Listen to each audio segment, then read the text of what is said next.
Bonjour à tous. Oui, en fait, c'est pas comme si tous les dimanches, en fait, presque, mais c'est pas comme si je passais le bac tous les dimanches. Ça aurait été un cauchemar, ça, je vous assure. Mais c'est vrai que on est toujours animé par le désir d'être toujours dans la vérité. Voilà, parce que c'est toujours quand on lit la parole, il faut faire très attention qu'en lisant la parole, on ne la reçoive pas comme on aimerait recevoir. Ça, c'est un danger. Et ça mène à la confusion. Et c'est vrai que ce soit pour vous aussi, et puis pour moi, c'est que quand on lit la parole, on la reçoit telle qu'elle. On la reçoit telle qu'elle. Et comme ils ont reçu la parole de nos pères, on doit la recevoir telle qu'elle. Ils n'ont pas cherché à l'adapter ou à la surinterpréter ou sous-interpréter. Voilà, interpréter, vous m'avez compris. Il y avait beaucoup de R. Donc, et c'est vrai que nous avons vécu un très bon moment là, un très bon moment où nous avons participé à un pan de la nature de l'Éternel, qui est la miséricorde. La miséricorde est une personne. Et Dieu est venu rencontrer, lui-même nos besoins, en personne. Quand on dit qu'on a besoin de toi, c'est quand je dis que j'ai besoin de toi, Seigneur, il vient lui-même. Il vient lui-même te pardonner, il vient lui-même te purifier. Parce que c'est sa personne. Il ne peut pas faire autrement. Et c'est vrai que, vous savez, ces moments-là qu'on a vécu, des fois, souvent même, ils valent mieux que tout un discours, que tout un... Mais aujourd'hui, je vais vous partager une pensée, un petit partage, et on va aller dans le livre d'Esther, s'il vous plaît, chapitre 6.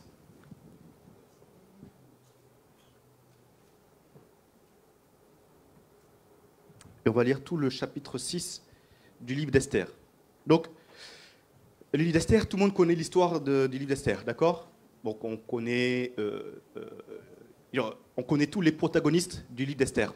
Entre le roi Cyrus, la reine Vasti, les princes qui étaient autour du roi Cyrus, Aman, Mardoché, Esther. Donc vous connaissez les protagonistes. Mais aujourd'hui, je vais essayer de vous présenter ça sur un autre angle. L'angle de l'orgueil et l'humilité. Parce que tout ce qui... vous savez que tout ce qu'on voit dans l'Ancien Testament, tout ce qu'on voit dans la parole de Dieu, nous amène toujours à un seul nom. Nous amène toujours au seul nom de Jésus-Christ. Et nous allons découvrir, nous allons plonger encore dans la nature de l'Éternel au travers du livre d'Esther. Donc, êtes-vous prêts pour ce voyage? Cynthia, est-ce que tu as composté ton billet pour le voyage? Oui, bien sûr. Tu as composté? Ça va, parfait. Ton billet, parfait. Parfait. Vous avez composté votre billet? Ah, voilà. Parce que le billet, il est large, mais voilà, il est bien, le billet, d'accord? Alléluia. Et en plus, il est gratuit. Le billet est gratuit. Ça vous donne le sourire. Il est gratuit, le billet. Donc, chapitre 6. Donc, tout le monde connaît déjà ce qui s'est passé auparavant. D'accord? Et cette nuit-là, le roi ne put pas dormir et il se fit apporter le livre des annales, les chroniques. On les lut devant le roi et l'on trouva écrit ce que Mardoché avait révélé au sujet de Bigtan et de Téresh, les deux eunuques du roi, gardes du seuil, qui avaient voulu porter la main sur le roi Assuérus. Le roi dit: quelle marque de distinction et d'honneur Mardoché a-t-il reçu pour cela? Il n'a rien reçu, répondirent ceux qui servaient le roi. Alors le roi dit: qui est dans la cour? Aman était venu dans la cour extérieure de la maison du roi pour demander au roi de faire pendre Mardoché au bois qu'il avait préparé pour lui. Les serviteurs du roi lui répondirent: c'est Aman qui se tient dans la cour. Et le roi dit: qu'il entre. Aman entra et le roi lui dit: que faut-il faire pour un homme que le roi veut honorer? Aman se dit en lui-même: quel autre que moi le roi voudrait-il honorer? Et Aman répondit au roi: pour un homme que le roi veut honorer, il faut prendre le vêtement royal dont le roi se couvre et le cheval que le roi monte et sur la tête duquel se pose une couronne royale, remettre le vêtement et le cheval à l'un des principaux chefs du roi, puis revêtir l'homme que le roi veut honorer, le promener à cheval à travers la place de la ville et crier devant lui. C'est ainsi que l'on fait à l'homme que le roi veut honorer. Le roi dit à Aman: prends tout de suite le vêtement et le cheval, comme tu l'as dit, et fais ainsi pour Mardoché, le juif, qui est assis à la porte du roi. Ne néglige rien de tout ce que tu as mentionné. Et Aman prit le vêtement et le cheval, il revêtit Mardochée, il le promena à cheval à travers la place de la ville, et il cria devant lui. C'est ainsi que l'on fait à l'homme que le roi veut honorer. Mardochée retourna à la porte du roi, et Aman se rendit en hâte chez lui, désolé et la tête voilée. Aman raconta à Zeresh, sa femme, et à tous ses amis, tout ce qui lui était arrivé, et ses sages, et Zeresh, sa femme, lui dirent, si Mardochée, devant lequel tu as commencé de tomber, est de la race des Juifs, tu ne pourras rien contre lui, mais tu tomberas devant lui. Comme il lui parlait encore, les eunuques du roi arrivèrent et conduisirent aussitôt Aman au festin qu'Esther avait préparé. Amen. C'est vrai que quand on lit ce passage, on peut voir une belle ironie en fait dans ce passage. Et ça rappelle aussi le passage avec Élie et les prêtres, quand ils se fatiguaient autour de l'autel et qu'ils dansaient même, ils faisaient... Et Élie, donc on voit beaucoup d'ironie dans le passage d'Élie, on voit beaucoup d'ironie dans le passage d'Esther. Aman allait vers le roi pour demander au roi de pendre Mardochée.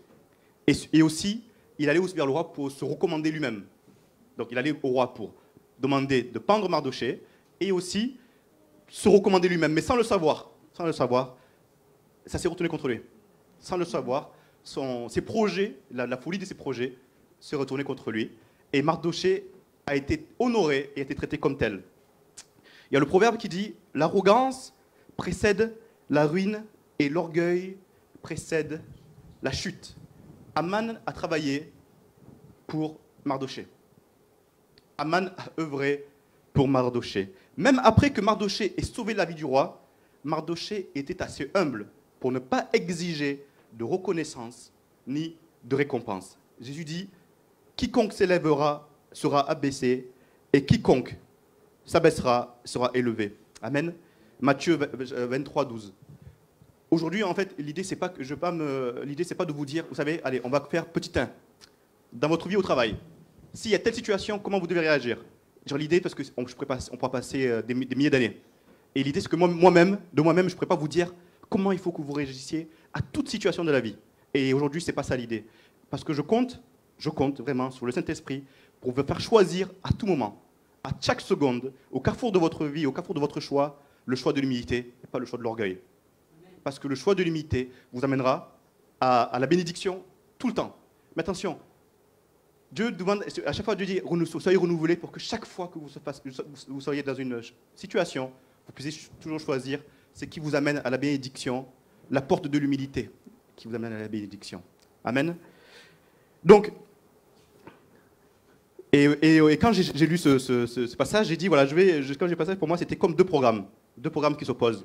Nous avons ici Monsieur Fierté, et là, nous avons Monsieur Humilité. Donc, nous avons un bulletin de vote, et chacun a son programme. Monsieur Fierté va dire, voilà, Monsieur Fierté dit, voilà, moi, je te propose, Bernard, je te propose que tout le monde te voit.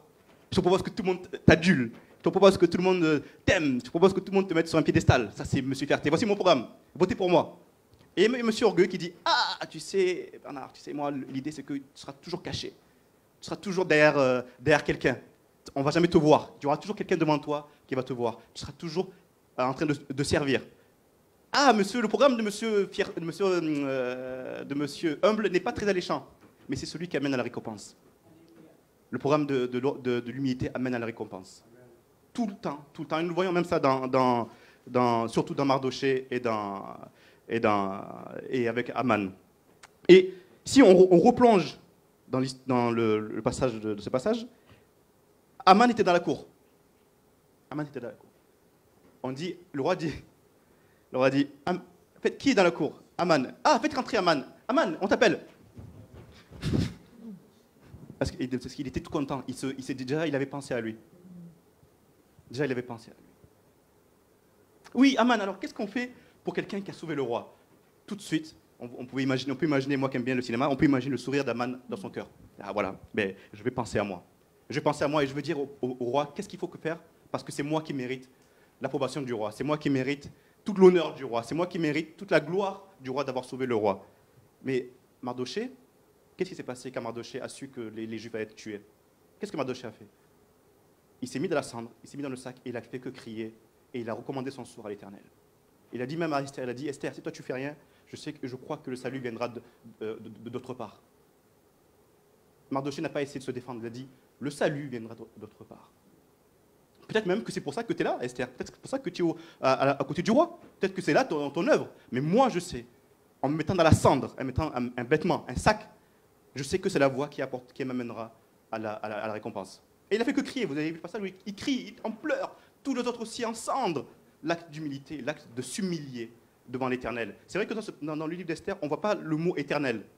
Mais on devine et on sait par la révélation que Mardochée recommandait son sort et le peuple des Juifs à l'Éternel. Même s'il ne s'est pas cité, mais on sait qu'il recommande son sort à l'Éternel. Et nous voyons que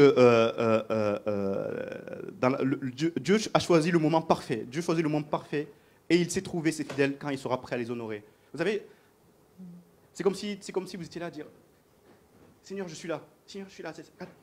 Je suis là. Bénis-moi. Bénis-moi, Seigneur. Tu as vu tout ce que je fais, Seigneur? Bénis-moi. Je suis là. Je suis là. Je suis présent. Je suis devant tes yeux. Je viens devant toi pour me recommander moi-même. Je vais me recommander moi-même par rapport à ce que je suis, par rapport à ce que je fais, par rapport à ce que je ferai. Je vais me recommander moi-même. L'apôtre, il dit, celui qui se recommande lui-même, ce n'est pas une bonne chose. C'est Dieu qui recommande. Dieu recommande. Dans l'humilité de Mardochée, Dieu a recommandé le sort a recommandé le sort de Mardochée. Et vous savez, quand on dit, Seigneur, je te recommande mon sort, ben c'est Pourim. Je te recommande mon sort, Pourim. Seigneur, c'est toi qui t'occupes de moi, Pourim. Pourim, c'est toi qui recommande, je te recommande mon sort, c'est toi qui t'occupes de moi, Pourim. Et tous les jours, je me rappellerai que c'est toi qui s'occupe de moi, Pourim, d'où la fête de Pourim. Donc les croyants ne doivent pas manipuler. Les croyants ne doivent pas manipuler. On ne doit pas manipuler ou forcer la position nulle part, que ce soit dans le travail, dans l'église, entre amis, dans la famille. On ne manipule pas. On ne se recommande pas. Au contraire, on est à l'écoute de ce que l'Esprit veut nous faire faire. Vous savez, l'Esprit que vous fait faire, il va toujours vous travailler dans l'humilité, toujours. Toujours. Si ce n'est pas de l'humilité, c'est que c'est vous. Si ce n'est pas de l'humilité, c'est que c'est vous, tout simplement. Vous avez les ingrédients pour savoir qu'est-ce qui est humble et qu'est-ce qui est orgueil. Vous avez les outils pour savoir qu'est-ce qui est humble et qu'est-ce qui est orgueil. Vous savez, Jésus, dans le psaume 22, Jésus, notre modèle, c'est le Jésus. Et Jésus, Dieu a souverainement élevé le Seigneur Jésus-Christ. Il a souverainement élevé Jésus-Christ. Pourquoi? Parce qu'il a obéi jusqu'à la mort. D'accord? Il a obéi jusqu'à la mort. Vous voyez, dans le psaume 22, il dit, Seigneur, je suis comme un ver. Je suis comme un ver. Les gens se moquent de moi. Les gens se moquent de moi. Ils me raillent. Vous savez que Jésus, à ce moment-là, il pouvait, comme ça, les détruire. Il dit, Père, ils se moquent de moi. Qu'est-ce que je fais? Et même, il tire au sort ma tunique. Père, ma langue est collée à mon palais. Père, même tes pères, même les pères d'Israël, ils faisaient des miracles et des prodiges. Les pères d'Israël faisaient des miracles et des prodiges par ta puissance. Mais moi, je suis qu'un ver. Moi, je suis qu'un ver. Mais toi, et ce qu'il a fait, vous savez ce que Jésus a fait? La seule chose qu'il a dit, mais toi, Éternel, tu es mon secours.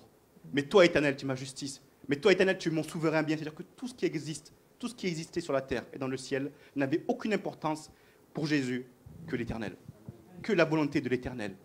Il fait, Seigneur, tu es mon souverain bien. Le Seigneur, j'ai dit, même ma bonté, même tout ce que je fais, il a dit, tout ce que je fais n'arrive pas aux cieux. Tout ce que je fais, Éternel, n'arrive. Alors si Jésus dit ça, alors qu'est-ce que je devrais dire? Tout ce que Jésus a fait, il dit, Seigneur, n'atteins pas ta bonté. Mais moi, je suis un ver. Moi, je suis moins que rien. Même Abraham était mieux que moi. Même Moïse était mieux que moi. Même Élie était mieux que moi. Mais moi, je suis moqué. On me brise les os. On me châtie. Mais je dis rien, Seigneur, parce que c'est toi que j'aime. C'est toi que je veux. Et au contraire, il dit même, Seigneur, au contraire, tu écoutes le méprisé. Tu écoutes l'indigent. Ton oreille est attentive à l'indigent. Jésus était au niveau de l'indigent, mais il n'a rien fait. Jésus, il dit, il assiste à une discussion avec les disciples. Seigneur, qui sera le plus grand? Qui sera le plus grand? Oui, qui sera le plus grand, Seigneur? Seigneur Jésus dit, ok, je vous explique qui sera le plus grand. Imaginez qu'il y a une table. Qui est le plus grand entre celui qui est à table et celui qui sert? C'est celui qui est à table. Mais moi, Seigneur Jésus-Christ, que je suis, Fils de Dieu, je suis venu vous servir. pour que vous ayez part au royaume de Dieu avec moi. Pour que le royaume de Dieu soit en votre faveur. Jésus a montré par cette attitude le modèle d'humilité, lui montrant qu'il est venu pour servir. Il est venu pour servir. Jésus a dit, le Père a dit, toi, c'est toi que je mets toute mon affection. C'est toi qui as le cètre de fer. C'est toi qui as la verge de fer. C'est toi qui es souverainement élevé. C'est toi qui je ferai de toi tes ennemis des marchepieds. Et le Seigneur, j'ai dit, mais c'est moi qui sers. Je suis venu pour servir. Alléluia. Vous devez voir l'étonnement des disciples. Donc, à table, le plus grand, c'est celui qui sert. Si dans chaque attitude de votre vie, vous êtes là, au carrefour de votre vie, vous dites, mais Seigneur, qu'est-ce que je dois faire? Ah Seigneur, tu as dit que le plus grand, c'est celui qui sert. Et vous ferez toujours le bon choix. Toujours vous ferez le bon choix, parce que votre choix sera toujours animé par l'humilité. Et encore une fois, combien de fois j'ai vécu ces situations? Oui, Jean, tu as vu, il y a quelqu'un qui baptise à ta place. Qu'est-ce qu'il faut faire? Jean, il y a quelqu'un qui baptise à ta place. Viens, Jean, montre-moi qu'est-ce qu'il faut faire, c'est pas normal. Regarde, ou bien, de nos jours, regarde, t'es l'église, ou bien t'es l'assemblée, regarde ce qu'ils font. Regarde ce qu'ils font, c'est pas bien ce qu'ils font. Jean, alors qu'est-ce qu'il faut faire? Jean a dit, Seigneur, que ma joie soit parfaite, parce que c'est toi que je veux. C'est toi le plus grand, c'est toi qui t'occupes de l'église. Qui de mieux que l'époux pour s'occuper de son épouse? Jean, au lieu de répondre à ses disciples, a dit, Seigneur, qui de mieux que toi, l'époux pour s'occuper de l'épouse? Ça, c'est l'humilité. Combien de fois vous êtes même... moi, c'est ça qui me troublait, c'est que face à d'autres enfants de Dieu, il y a un esprit de parti. Oui, moi je connais mieux que toi, je sais. Moi, mon assemblée est meilleure, mon assemblée fait ci, mon truc fait ci, mon truc fait ça, moi on fait ci, nous on fait ça. Un combat de coq. Combat de coq. Mais où se trouve l'humilité? Paul dit, arrêtez. Jacques il dit, arrêtez. Voilà d'où viennent vos disputes, voilà d'où viennent les querelles. Entre frères et sœurs en Christ, voilà d'où viennent les querelles. C'est le combat d'orgueil, le combat d'ego. Mais ça mène à la destruction. Jacques dit, arrêtez avec vos pensées orgueilleuses en voulant planifier tous les jours ce que vous devez faire. Au contraire, vous devez dire, Seigneur, que ta grâce et que ta volonté se fassent. Si tu le veux, je ferai ça. Si tu le veux, je ferai ça. Arrêtez avec vos pensées orgueilleuses qui vous mènera toujours à la perte. Toujours à la perte. Oui, j'ai décidé d'avoir un schéma. Mais tous les schémas que je décide, le Seigneur Jésus est en dehors de ces schémas. Tous les schémas que je décide, le Seigneur Jésus est en dehors de ces schémas. Mais je vous le dis, mes frères, c'est la chute. C'est la destruction.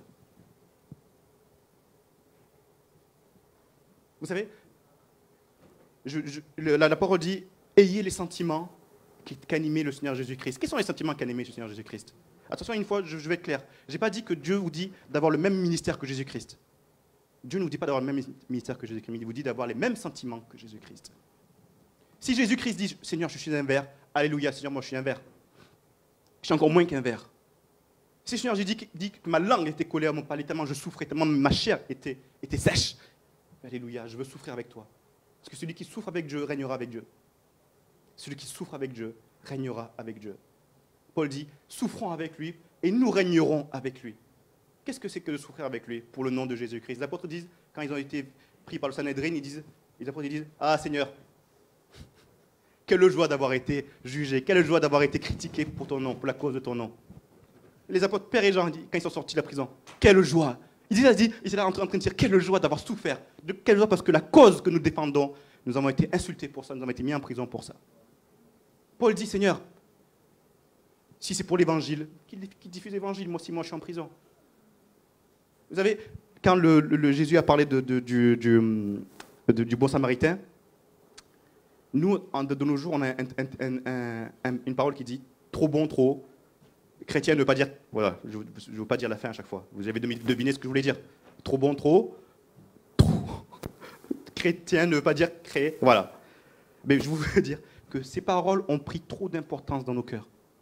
Vous savez, le Samaritain, il a dit, tiens, au l'aubergiste, tiens, et tout ce qu'il fera, ce sera pour moi. Oh, mais qu'est-ce que tu fais de nos jours? Mais qu'est-ce que tu fais? Tu laisses ta carte bleue à lui, il va s'occuper de ça? Ah, t'es trop bon, t'es créé. Non, tiens, occupe-toi. Mais mon frère va dire, ouais, t'es limon, t'es un peu, quand même, t'es un peu sur le bord, hein. T'es un peu sur les bords, hein. C'est l'Éternel qui s'occupe de mon sort.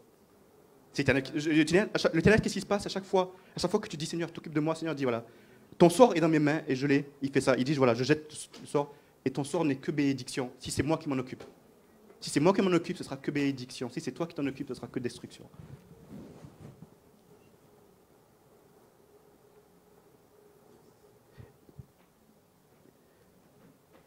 Jésus est le modèle unique d'inspiration. Unique. Donc,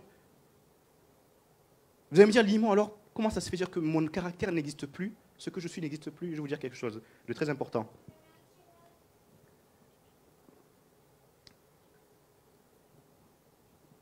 Vous savez que Limon, vous savez, je vais vous dire quelque chose. Vous savez que je peux tout faire. Moi, je peux tout faire. Je peux vraiment tout faire. Vous demandez quoi que ce soit, je peux tout faire. Aucun problème. Ça, c'est une parole d'orgueil. Mais Dieu, heureusement qu'il a mis une suite. Je peux tout faire par Jésus qui me fortifie. À chaque fois que je fais quelque chose, à chaque fois que je dis quelque chose, je suis renvoyé à l'Éternel. L'Esprit de Dieu va te renvoyer à l'Éternel. Donc je peux tout faire par celui qui me fortifie. Je peux être humble par celui qui me fortifie. Tous les jours, spirituellement, je me mets la cendre sur moi. Tous les jours, spirituellement, je me mets un sac sur moi parce que je vaux moins que toi. Je vaux moins que toi. Je vaux moins que toi. Je vaux moins que toi. Je vaux moins que toi. Vous imaginez si à chaque fois, on est entre nous, chacun on se dit, on est moins que l'autre. Vous allez faire comme les concours de politesse. Après toi, après toi. Non, après toi, après toi. Après toi, après toi, après toi, après toi. C'est sans fin. Après toi, après toi. Mais entre nous, c'est ça. Entre nous, c'est ça. Et encore plus avec les gens du dehors. La parole dit que votre douceur soit connue des hommes. Que votre douceur soit connue des hommes. David dit, le salut de l'Éternel est connu le monde entier. Et il a dit, Dieu, tu as montré ton salut au monde entier. Dieu, tu as montré ta puissance au monde entier. Dieu, tu as manifesté ta puissance au monde entier. Jésus dit, Éternel, qui est comme toi? Éternel, qui est comme toi? Chaque fois, l'enfant de Dieu se réfère à la réalité de l'Éternel. Un orgueilleux sort de la réalité divine de l'Éternel. Un orgueilleux est toujours en dehors de la réalité divine de l'Éternel. Tu as beau donner ton cœur à Jésus, tu as beau avoir donné ton cœur à Jésus, tu peux être en dehors de la réalité divine de l'Éternel. Tu peux être en dehors de la bénédiction de l'Éternel. L'humilité, Jésus, le vieillard a dit à Jean, pourquoi tu pleures? Ah, parce que tu sais, je trouve personne de digne, je vois personne qui puisse prendre le livre de la vie dans les mains de l'Éternel. Mais regarde, derrière toi, il y a le lion de Juda qui va venir prendre le livre du jugement. Et Jean se retourne, et qu'est-ce qu'il voit? Il voit l'agneau immolé. Il voit l'agneau immolé. Il dit, marqué comme immolé. Jésus est venu acquérir la victoire pour toi, mais il s'est présenté avec toi comme un agneau immolé. Il est venu vers toi comme l'agneau immolé. Si le Seigneur Jésus lui-même est venu comme agneau immolé, alors nous, qu'est-ce que nous devons faire? Souffrons avec lui, soyons animés de ses sentiments. Je puis tout par Jésus qui me fortifie. Voilà mon identité. Voilà ce que je peux faire. Voilà ce que je suis. C'est Jésus qui me fortifie. C'est Jésus qui me bénit. C'est Jésus qui m'élève. La parole dit, en tant que convenable, humiliez-vous. Et en tant que convenable, Dieu vous bénira. Dieu vous élèvera. Dieu vous protégera en tant que convenable. Vous savez encore une fois que le temps de Dieu, Dieu est en dehors du couloir de votre temps. D'accord? Dieu est donc il dit persévérer. Persévérer à la recherche de ma volonté. Persévérer à la recherche de mon empreinte. Persévérer à la recherche de ce qui m'est agréable. Parce qu'il dit, toutes vos prières, tous vos actes, je vais les recueillir dans une coupe. Toutes vos prières, je les recueille dans une coupe. Toutes les prières des humbles, je les recueille dans une coupe. Et je déverserai ça, parce que c'est ma promesse. Parce que c'est ma promesse. Philippiens dit, et ayant paru comme un simple homme, il s'est humilié lui-même, se rendant obéissant jusqu'à la mort, même jusqu'à la mort de la croix. Amen. Éphésiens, je vous exhorte donc, moi, le prisonnier dans le Seigneur, à marcher d'une manière digne de la vocation qui vous a été adressée, en toute humilité et douceur, avec patience, vous supportant les uns les autres avec charité, vous efforçant de conserver l'unité de l'esprit par le lien de la paix. Vous savez ce que Paul a fait quand on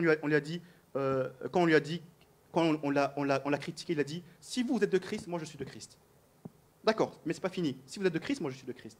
Mais ce n'est pas fini. Il dit, mais moi je ne me permettrai jamais d'aller dans les limites que Dieu vous a assignées. Mais attention, ne vous recommandez pas vous-même. Parce que votre recommandation vous amènera à votre perte. Donc Paul commence à dire, si vous êtes de Christ, je suis de Christ. Mais moi je ne me permets pas d'aller dans votre terrain, il dit Paul. Je ne me permettrai pas dans votre terrain. 1 Corinthiens 10, vous pouvez lire. Je ne me permettrai pas d'aller sur votre terrain. Parce que je suis animé de telle humilité que je sais que Dieu vous utilise. Je sais que Dieu t'utilise. Donc, je vais me limiter à ce que Dieu me limite. Mais attention, ne te recommande pas toi-même. Il termine ce passage, vous allez voir, il termine, celui qui se recommande n'est pas bon, mais c'est Dieu qui recommande. C'est Jésus qui recommande l'homme. Donc, on a toujours les clés et le modèle d'humilité. L'humilité ne veut pas dire un manque de caractère. L'humilité ne veut pas dire un manque de caractère. La dernière fois, on chantait un chant, on dit, oui, Seigneur, règne en moi, règne en moi. Roi des rois, règne en moi. Roi des rois, tu règnes en moi. Vous savez, c'est quoi? Un roi, il règne dans quoi? Il règne dans un royaume. Amen. Il règne dans un royaume. Et Hébreu dit quoi? Il dit que le Seigneur Jésus a fait de nous un quoi? Un royaume, un sacrificateur. Quelles sont les caractéristiques du royaume de Dieu? La justice, l'équité, la sainteté, l'amour, l'humilité, la douceur, la patience, la persévérance. C'est ce qui doit vous animer si Dieu règne en vous. C'est ça votre caractère. C'est ça votre caractère, c'est le royaume de Dieu, votre caractère. Sinon, je suis le roi, vous allez me voir, moi, dans mon truc, je m'assieds moi-même sur mon trône. Mais je vous dis, c'est la fin de l'alignement. Mais je dis, Seigneur, non, vas-y. Tu règnes, c'est toi qui règnes dans ma vie. C'est toi qui as fait de moi un royaume. Donc je ferai ce que tu voudras que je fasse. Rien ne prendra ta place. Car tu es mon souverain bien. Car tu es mon souverain bien. Si Dieu est votre souverain bien, vous n'allez avoir aucune difficulté à recevoir l'humiliation, à recevoir la critique. Aucune. Mais Dieu vous équipe, mes frères. Dieu vous équipe. Et ça, c'est agréable à Dieu. Est-ce que vous dites, Seigneur, ce qui me plaît, c'est d'être agréable à toi. Aujourd'hui, Seigneur, ce que j'ai fait, c'est que j'ai été agréable à toi. Parce que tu es mon souverain bien. Je n'ai pas été agréable à l'homme, mais j'ai été agréable à toi. La dernière fois, j'étais avec mon gardien d'immeuble. on est parti jouer au foot. Je suis allé jouer au foot, et il y avait une coïncidence où lui, il jouait à côté. Et je le vois, il s'est disputé. Il s'est embrouillé, presque essayé de se battre. 3 jours après, je le vois dans l'immeuble. Je lui dis, alors, je lui fais, qu'est-ce qui s'est passé? Je lui fais, qu'est-ce qui s'est passé? Je t'ai vu te disputer, te battre. Il me fait, oui, moi, de toute manière, personne ne se moque de moi. Personne ne se moque de moi. Il dit, moi, si tu viens, tu m'embêtes, moi, je réagis pareil. Moi, si tu es méchant avec moi, je suis méchant avec toi, moi. Moi, tu me fais pas ça. J'ai fait, ok. Il me fait, oui, donc moi, je lui ai dit, tu fais pas ça, tu fais pas ci, parce que moi, je suis un nerveux, je suis un fou, moi. J'ai fait, ok. J'ai fait, mais qu'est-ce que ça t'a apporté? Et puis, non, mais je lui ai montré que j'existais, que j'avais raison. Je lui fais, et surtout, il me fait, surtout, en plus, tout le monde a vu. Il y avait du monde autour de moi, et tu crois que je me laissais faire devant tout le monde? Moi, les gens, ils me voient, c'est la honte, il me fait. Et puis, tu crois que je parle de la face? Je lui fais, mais qu'est-ce que ça... Dis-moi maintenant ce que tu ressens. Maintenant, ce que tu ressens. Il me fait, ah, purée, je me sens mal, il me fait. Il me fait, je me sens mal, je suis malade là, je sais pas, je sais que j'ai fait, je suis pas bien. Je fais, tu vois ce que tu as construit. Tu as construit ton propre malheur là, j'ai fait. Il me fait, ouais, si je pouvais changer. Il me fait, mais ouais, tu vois, mais il y avait du monde, il fallait que je fasse. Nous, on est pareil. Mais il y avait du monde, regarde, tout le monde. Moi, personne ne m'humilie. Personne ne me dit quoi que ce soit, moi.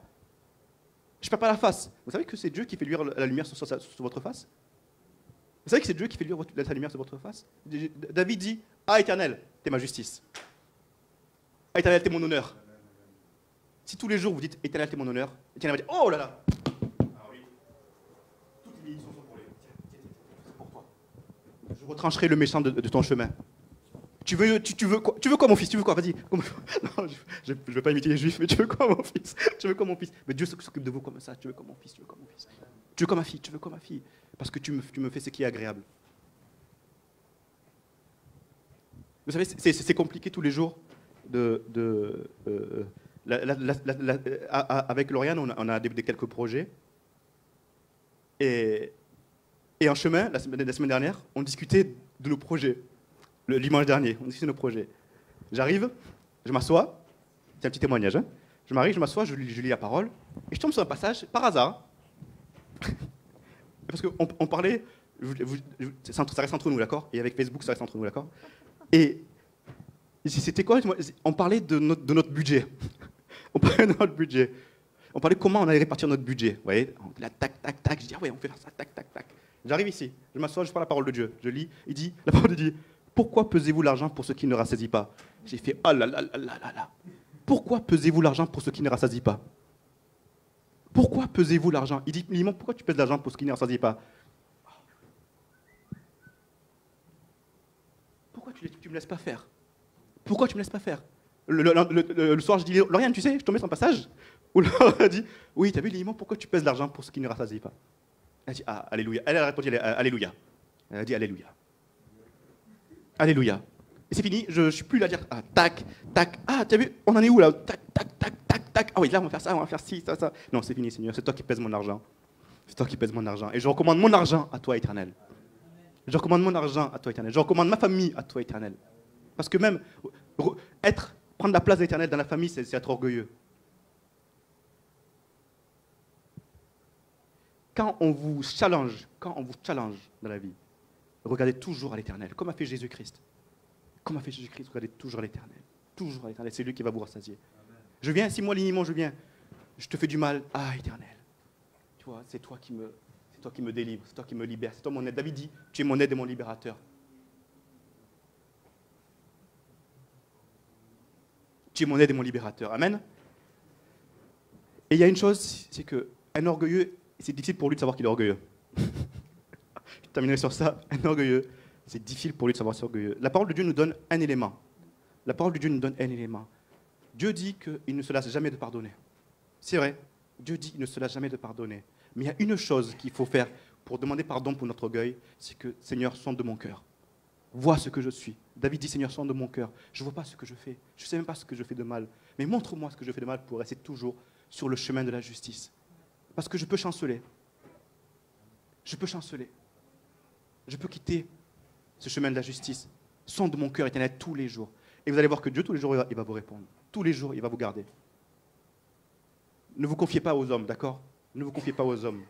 Recommandez toujours votre sort à l'Éternel, comme a fait Mardochée. Spirituellement, mettez-vous de la cendre. Spirituellement, mettez-vous un sac. Et Dieu va vous élever, mes frères, mes sœurs. Il va vous élever à un point que ouh! Et il vole Abraham. Il vole Abraham. Mais les gens disent, oui, Abraham, il vole. Et même le monde mettra même des lunettes de soleil parce que vous avez tellement brillé. Vous avez tellement brillé que le monde mettra des lunettes de soleil. Là, à la Joliette, ils mettront des lunettes de soleil parce qu'ils vont te voir briller. Là où tu es, ils vont te mettre des lunettes de soleil parce que tu brilles. Là où tu es, ils vont mettre des lunettes de soleil parce que tu brilles. L'humilité de l'Éternel, l'humilité va t'amener à la lumière. Vous savez ce que dit l'Éternel? À Jésus-Christ qui s'est humilié, il a dit, tu te revêts de lumière. Et c'est cette lumière que le monde verra. C'est même pas moi, Éternel, c'est cette lumière. La gloire, ma gloire, Éternel a dit, ma gloire, c'est toi, Jésus-Christ, qui est la lumière du monde. Parce que tu as été humble et tu as fait ce que je t'ai demandé. L'humilité vous amène à la lumière, une lumière tellement intense que ça va faire casser tous les objectifs des appareils photo, je vous assure. Personne ne pourra vous regarder en face. Personne. Même pas l'ennemi. Et surtout pas l'ennemi. Surtout pas l'ennemi. Donc ne vous laissez pas avoir par ce que pense le monde, s'il vous plaît. Ne vous laissez pas avoir par ce que la culture vous dit. Ne vous laissez pas avoir par tout ça. Soyez toujours dans le chemin de l'humilité, mes frères. Au nom de Jésus. Amen. Soyez bénis.